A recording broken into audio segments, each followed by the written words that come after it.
হরে কৃষ্ণ। আমি একটি গীতার শ্লোক বলবো দ্বিতীয় অধ্যায় থেকে, কর্মযোগ তৃতীয় অধ্যায় থেকে নবম নম্বর। ঠিক আছে, আপনারা আমার পরে পরে বলার প্রয়াস করবেন। যজ্ঞথাৎ কর্মণ অন্যত্র, বলুন। লোকোহয়ং কর্ম বন্ধন, তদর্থম কর্ম কন্তেয়, মুক্ত সঙ্গ সমাচার।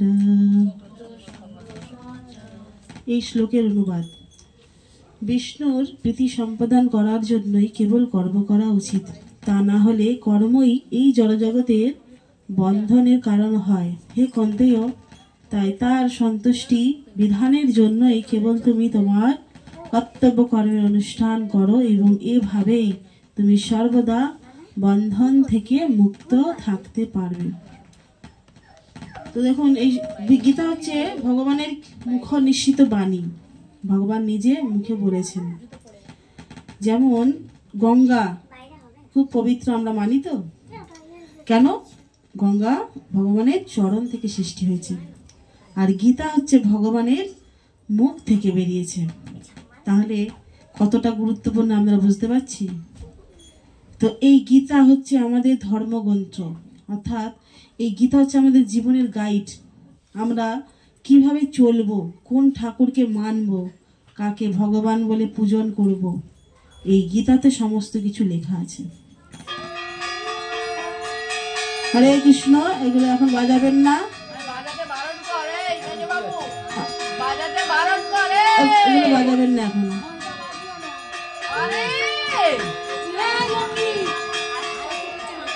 হরে কৃষ্ণ হরে কৃষ্ণ, কৃষ্ণ কৃষ্ণ হরে হরে, হরে রাম রাম রাম হরে হরে। দেখুন, আমি কিন্তু বলছি না, এটা কিন্তু আমাকে ভগবান বলাচ্ছেন।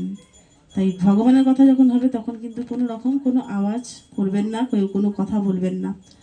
তো বলছে এই গীতা হচ্ছে ভগবানের মুখ নিঃসৃত বাণী। ভগবান আমাদের জীবনটাকে কিভাবে চলতে হবে সেই শিক্ষাই গীতায় লেখা আছে। এই গীতাটা কাপড়ে মুড়ে ভগবানের কাছে রাখার জন্য নয়। ভগবানের জিনিস ভগবান নিয়ে কি করবে? এই গীতাকে আমরা অবশ্যই শ্রদ্ধা করব, কারণ এটি হচ্ছেন ভগবানের থেকে কিছু কম না। কিন্তু এর ভেতরে যেটা লেখা আছে সেটা আমাদেরকে পড়তে হবে, এবং কোনো ভাগবত ব্যক্তির কাছ থেকে শ্রবণ করতে হবে। যিনি এই ভাগবত কথা অর্থাৎ গীতা পড়েছেন তার কাছ থেকে কিছু শ্রবণ করতে হবে। তো আমিও কিছু অধম, কিছু জানি না, শুধু শ্রবণ করেছি আমার গুরুদেবের কাছ থেকে এবং অন্যান্য ভক্তদের কাছ থেকে, সেটাই বলার প্রয়াস করছি। দেখুন, এই গীতা হচ্ছে আমাদের জীবনে চলার পথে আমাদের পথ দেখানো একটি রাস্তা। আমরা অনেকে অনেক দেবতাকে মানি, তাই না? কেউ মা মনসা, কেউ মা দুর্গা, মা কালী, বাবা শিব। তো 33 কোটি দেবতা আছে, কিন্তু তাদের নাম আমরা জানি? কয়েকজনের নাম জানি, তাই না? তো এই 33 কোটি দেবতা কিন্তু ভগবান কৃষ্ণ থেকে সৃষ্টি। ঠিক আছে, ভগবান হচ্ছেন একজন, সে হচ্ছে শ্রীকৃষ্ণ, আর তাদের সেবক সেবিকা হচ্ছেন এই 33 কোটি দেবতা। তাদেরকে দায়িত্ব দিয়ে রেখেছেন ভগবান। হ্যাঁ, কাউকে সূর্য আলো দেওয়ার জন্য, কাউকে চন্দ্রকে দায়িত্ব দিয়েছে রাতে আলো দেওয়ার জন্য, তারপরে ইন্দ্রদেবকে দায়িত্ব দিয়েছে বৃষ্টি দেওয়ার জন্য, মা লক্ষ্মীকে দায়িত্ব দিয়েছেন ধন সম্পদ সবার কাছে পাঠানোর জন্য, মা সরস্বতীকে দায়িত্ব দিয়েছে বিদ্যা জ্ঞান অর্জন করার জন্য। তো এইভাবে ভগবান শ্রীকৃষ্ণ হচ্ছেন প্রধানমন্ত্রী। যেমন আমাদের আছে না দেশের, তিনি সবাইকে আলাদা আলাদা করে মন্ত্রী ভাগ করে দিয়েছেন। তেমনি ভগবান হচ্ছেন ভগবান, ওনার সমান কেউ নন। এটি আমরা যদি গীতা পড়ি জানতে পারবো।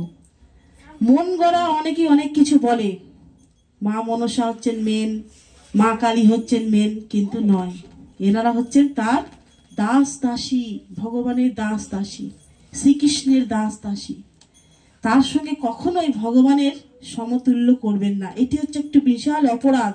এই যে বৃন্দা দেবী, ইনি কে? আপনারা সকলে জানেন, বলুন। বিষ্ণুর স্ত্রী। হ্যাঁ, তাহলে এই স্ত্রী কখনো স্বামীর সমান হতে পারে কি? স্বামী সবসময় উপরে।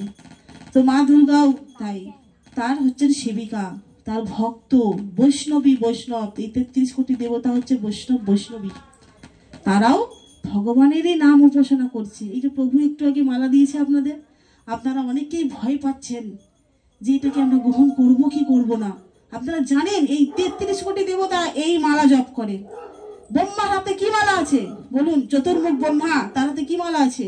এই মালা। মহাদেবের হাতে এই মালা। পঞ্চমুখ দিয়ে এই ভগবানের নাম করছে। আর এই মালা এই সাধু আপনাকে বলছে যে আপনারা গ্রহণ করুন, আপনারা নাম করুন, তাহলে আপনারা কাদের সমান হতে পারবেন, বুঝতে পারছেন? ওই মাতাজি আমরা আসতেই চরণ ধোয়ার জন্য ব্যস্ত হচ্ছেন। অ্যাকচুয়ালি উনি ঠিকই করছেন, কারণ যারা ভগবানের নাম পূজা করে তারা বৈষ্ণব, হ্যাঁ, ভগবানও তাদের শ্রদ্ধা করেন, তো করা উচিত।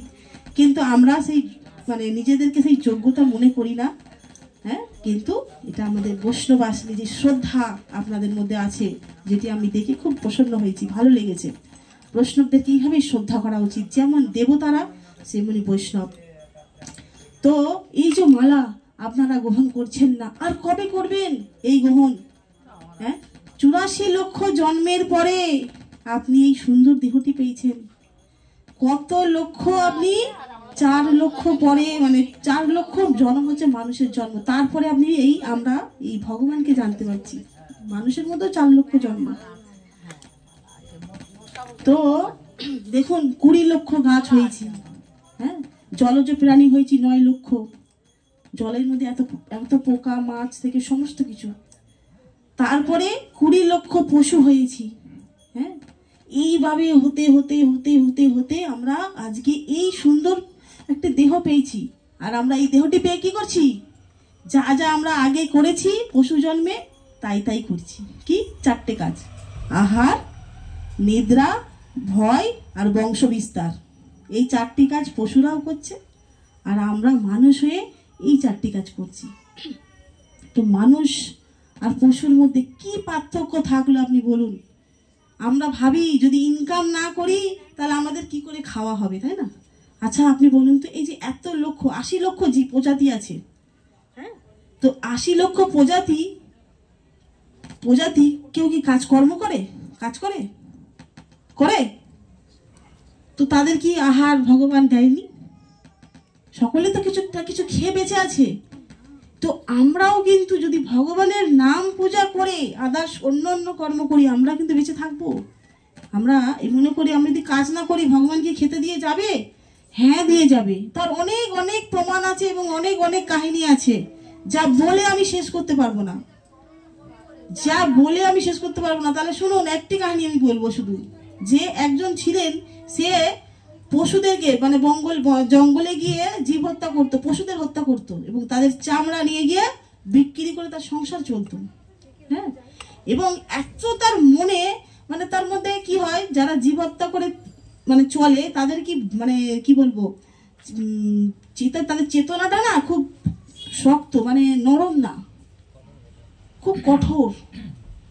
যেমন কোনো মুরগিকে যখন কেউ কাটে, হ্যাঁ, তখন সে কত ছটফট করছে, তার জীবনটা চলে যাচ্ছে, কিন্তু আমরা দেখে কি করছি? আমাদের মধ্যে চেতনা নেই, আমরা ওই মাংস কিনে এনে খাচ্ছি। তাহলে কি হচ্ছে? আমাদের চেতনা এতটাই কঠোর যে সে বলার কথা না। আমাদের মধ্যে সেই কষ্ট বেদনা যে ওর হচ্ছে সেটা আমরা বুঝতে পারছি না, শুধু আমাদের নিজেদের জীবের লালসায় আমরা তাকে হত্যা করে খাচ্ছি, হ্যাঁ। তো সেই একজন ব্যক্তি ছিলেন যে হচ্ছে ওই বনে গিয়ে আধমরা করে পশুদেরকে মারতো না, পুরো আধমরা করে করে ফেলে রাখতো, হরিণ, বাঘ, সিংহ সবাইকে, এবং তাদের চামড়াটা নিয়ে গিয়ে বিক্রি করে নিজের সংসার চালাতো। তো একসময় নারদমুনি ওই পথ থেকে যাচ্ছিলেন, সত্যযুগের কথা বলছি। তো নারদমুনি দেখে এসেছে বৈষ্ণব, তার দেখে খুব কষ্ট হচ্ছে, তার হৃদয়টা ভেঙে যাচ্ছে যে পশুরা কি কষ্ট পাচ্ছে, আর এই চরম নাস্তিক ওদেরকে হত্যা করে করে মারছে, হ্যাঁ, কত পাপী মানুষ সে। তখন নারদমুনি বলছে, দাঁড়াও দাঁড়াও, তুমি কি করছো? তুমি এদেরকে মারছো, তোমার কষ্ট হয় না? বলছে, আমি কি করবো, আমার সংসার প্রতিপালন করতে হবে, সংসার প্রতিপালন করতে হবে আমাকে, আমি কি করে চলবো? আমার স্ত্রী আছে, বউ আছে, ছেলে আছে, বাবা মা আছে, তাদেরকে কি করে চালাবো? তো বলছে, তুমি যে পাপ করছো এই পাপের ভাগ কি তারা নেবে? তারা ভাগ নেবে? বলে, হ্যাঁ, কেন নেবে না? আমি যখন ওদের জন্য পাপ করছি তাহলে তারাও আমার পাপের ভাগ নেবে অবশ্যই। বলে তাও তাহলে যাকে জিজ্ঞাসা করে আসো, যে তোমার স্ত্রীকে তোমার মা বাবাকে জিজ্ঞাসা করে আসো যে আমি যে পাপ করছি এই পাপের ভাগ তোমরা নেবে। তখন সে গেছে, গিয়ে বলেছে সংসারে যে আমি যেই পাপ করছি আমার এই পাপের ভাগ কি তোমরা নেবে? তখন বলছে কেন, আমরা কেন নিতে পারবো, তোমার পাপের ভাগ তুমিই ভোগ করবে, আমরা কেন নেবো? তখন ও ভাবলো যে সত্যি তো, আমি এত পাপ করছি, আমাকে তো নরকে যেতে হবে।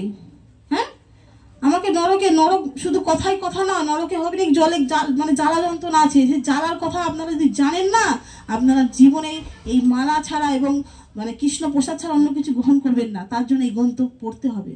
এই গ্রন্থের মধ্যে সমস্ত কিছু লেখা আছে, যে 28টা নরক আছে, মৃত্যুর পরে আমরা কোথায় যাব সবাই আমরা জানি, কিন্তু যে আত্মার কখনো মৃত্যু নেই, শরীরটা নষ্ট হয়ে যাবে। আর এই শরীরে ভগবান যতক্ষণ আছে ততক্ষণই আমি বেঁচে আছি ভগবানের দ্বারা। সবাই জানি না যে আমাদের ভেতরে ভগবান আছে, বলি না, কিন্তু আমরা দেখতে পাচ্ছি না ভগবানের জন্য কিছু করছি, কিছুই করছি না। হ্যাঁ, তো তখন সে মনে মনে ভাবলো, তখন নারদ মুনিকে গিয়ে বললো যে আমি যদি এই কর্ম না করি তাহলে আমি কি করব, আমাকে তো যে কোনো সংসার চালাতে হবে। তখন নারদ মুনি এই জপের মালা দিলেন তাকে এবং দীক্ষা দিলেন, বললেন তুমি আজ থেকে এই হরিনাম দীক্ষা দিলাম তোমাকে আমি, তুমি হরিনাম করবে। তখন নারদ মুনি ওনাকে দিলেন, উনি একটা কুঠিরে গিয়ে বসে বসে শুধু এই হরিনাম জপ করতেন। তারপরে কি হলো, সারা দেশ মানে পাড়ার লোক গ্রামের লোক জানতে পেরে গেল যে এইরকম একজন মানে ছিল অত্যাচারী মানুষ, জীব হত্যা করে তাদের চামড়া বিক্রি করে সংসার প্রতিপালন করতো। তখন তারা বলে বৈষ্ণব হয়ে গেছে ও এখন তো হরিনাম করে আর জীব হত্যা করে না। হ্যাঁ, বলে ও তাহলে বৈষ্ণবকে দেখতে গেলে বা বৈষ্ণবের কাছে গেলে কিছু নিয়ে যেতে হয়। হ্যাঁ, এমনি খালি হাতে যেতে নেই, যেমনি ভগবানের কাছে আসলে আমরা মন্দিরে গেলে কিছু নিয়ে যাই না, সেই রকম ভক্তি ভরে যখন আমরা কোনো বৈষ্ণবদের বাড়িতে যাব না, তখন আমাদেরকে কিছু ফল মিষ্টি বা কাকি কিছু প্রণামী এগুলো দিয়ে আসতে হয়। কেন, তারা হচ্ছে ভগবানের ভক্ত, তারা ভগবানকে ভোগ লাগিয়ে তবেই সেটি গ্রহণ করবে, সে কিন্তু নিজেই নিয়ে আগে গ্রহণ করবে না। হ্যাঁ, তো তাই জন্য তখন কি হলো, সবাই গ্রামের লোক শুদ্ধ তার কাছে চাল আলু মানে সমস্ত কিছু সামগ্রী যা যা দরকার সংসারে সমস্ত কিছু তাকে দিয়ে এলো। সে তো ভাবছে তাই তো, আমি তো হরিনাম করছি শুধু, কাজ তো করছি না, আমার ঘর ভর্তি হয়ে গেল। হ্যাঁ, ঘর ভর্তি হয়ে গেল, আনাজে সবজিতে চালে সবজিতে কোনো অভাব থাকলো না তার। তখন সে শুধু হরিনামই করতো সারাদিন বসে বসে। একদিন তার গুরুদেবকে দেখছে, আসছে নারদ মুনি দূর থেকে দেখছে।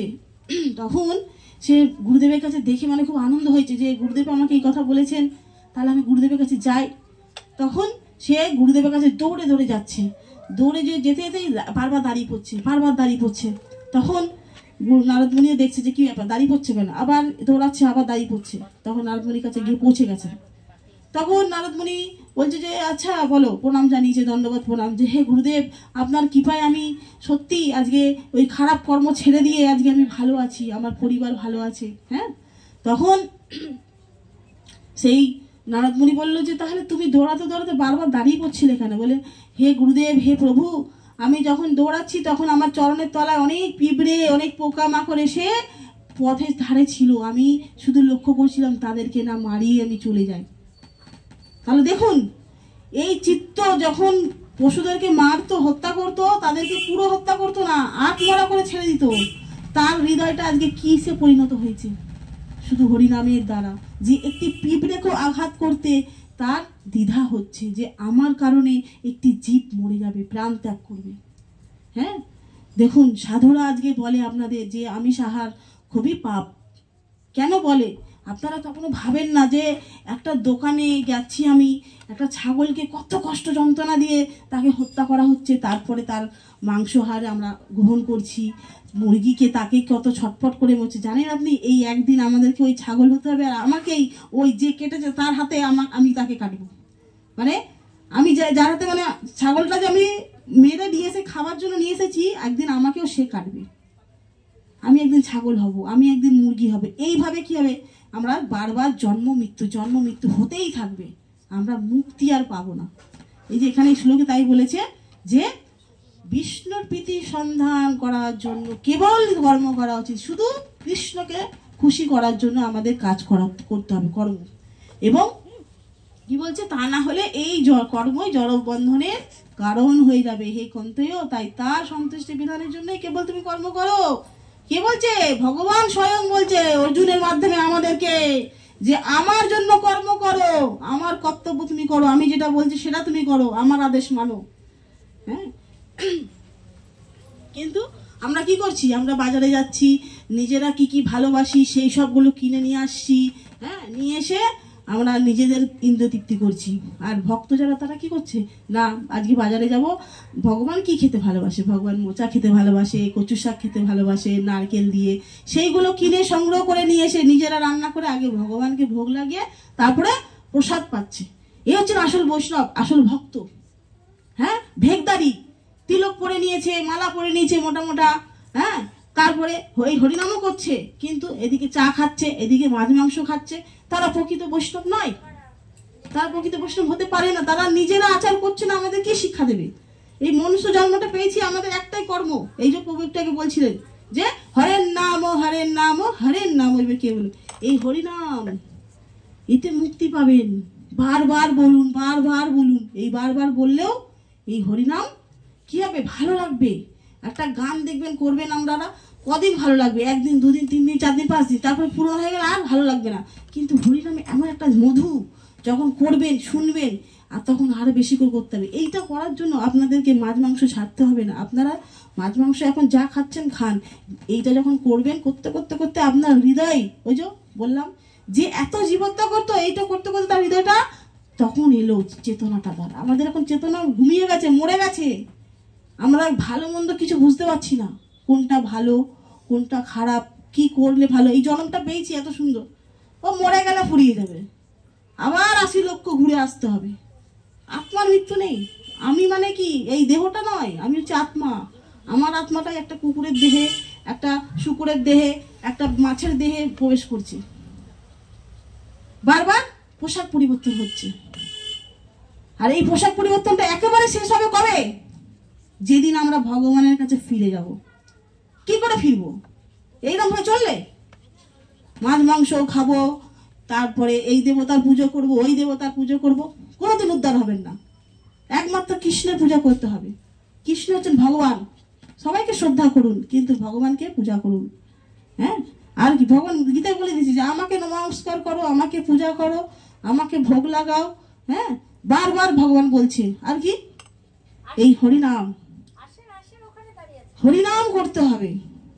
এই দেহটা থেকে আমি মুক্তি পাবো কি করে? এই যে পোশাকগুলো বারবার পরিবর্তন হচ্ছে, এইটার থেকে আমি মুক্তি কি করে পাবো, সেই চিন্তা করতে হবে। যদি চান তাহলে এইটা গ্রহণ করুন।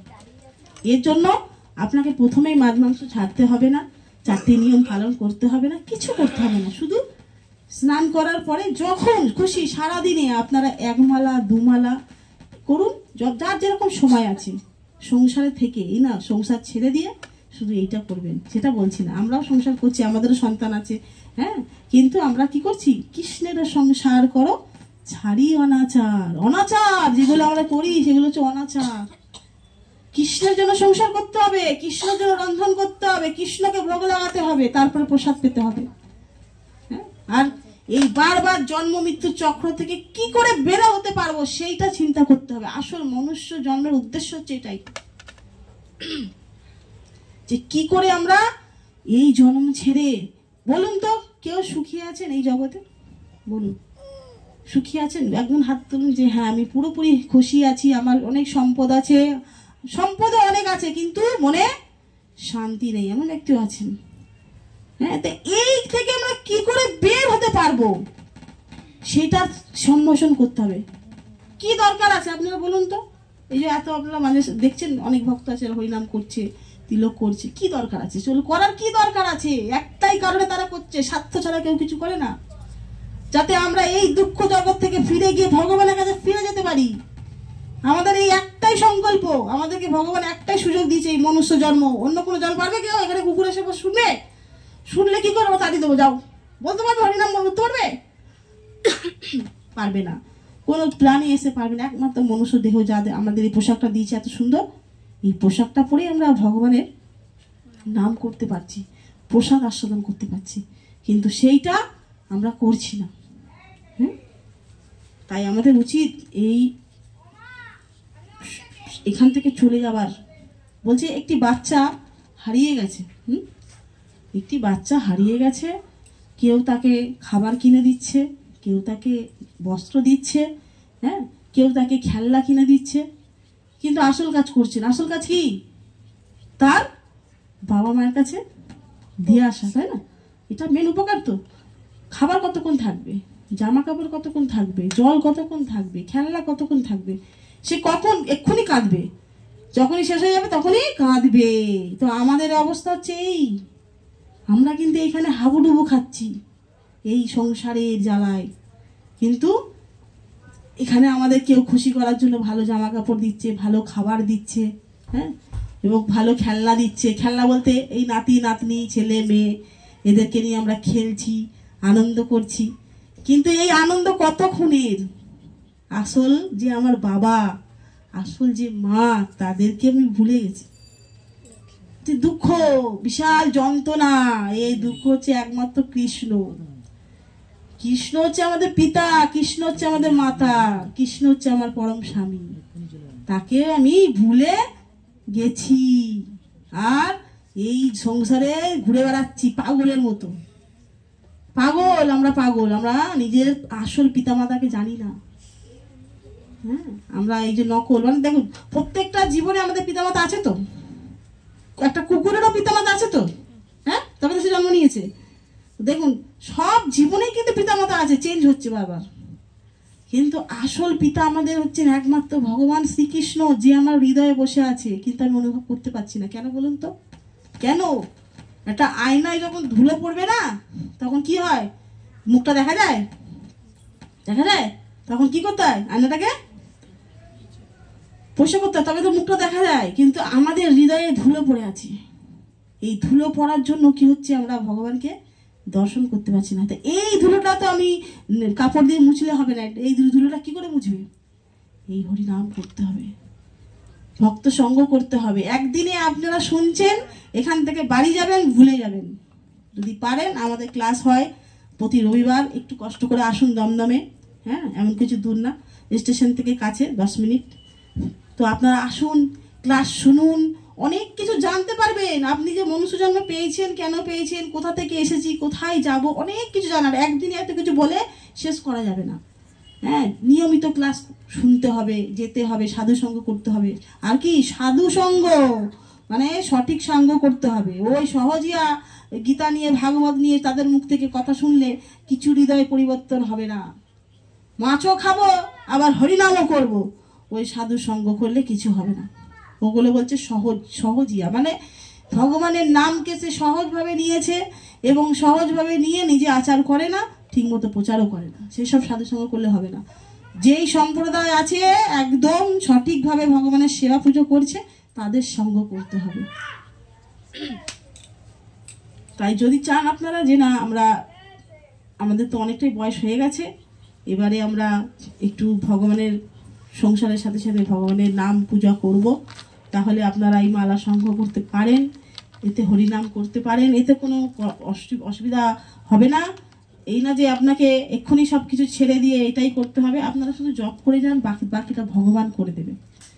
বাকিটা ভগবান আপনাকে করে দেবে। ময়লাটা আস্তে আস্তে মুছবে, যখন হৃদয়ের ময়লাটা যখন আস্তে আস্তে মুছবে, তখন আপনি ভগবানকে দেখতে পাবেন যে আমার হৃদয়ে ভগবান বসে আছে। আর যতক্ষণ না আপনি ময়লাটাকে সাফ করবেন, ততক্ষণ আপনি ভগবানকে দেখতে পারবেন না। আর এই ময়লা একমাত্র এই হরিনামের দ্বারাই হৃদয় চেত দর্পণ মার্জনং ভব মহাদাবাগ্নে নির্বাপনম, এই চেতনাটা মার্জন হবে এই হরিনামের মালার দ্বারা। তা শুনে আপনারা সঙ্গ করুন, এক মালা করে জপ করুন, হ্যাঁ, এতে আপনারা অনেক মঙ্গল হবে। ঠিক আছে, আস্তে আস্তে এগোবার চেষ্টা করুন। সংসারের থেকে একটু ভগবানের দিকে আসার চেষ্টা করুন।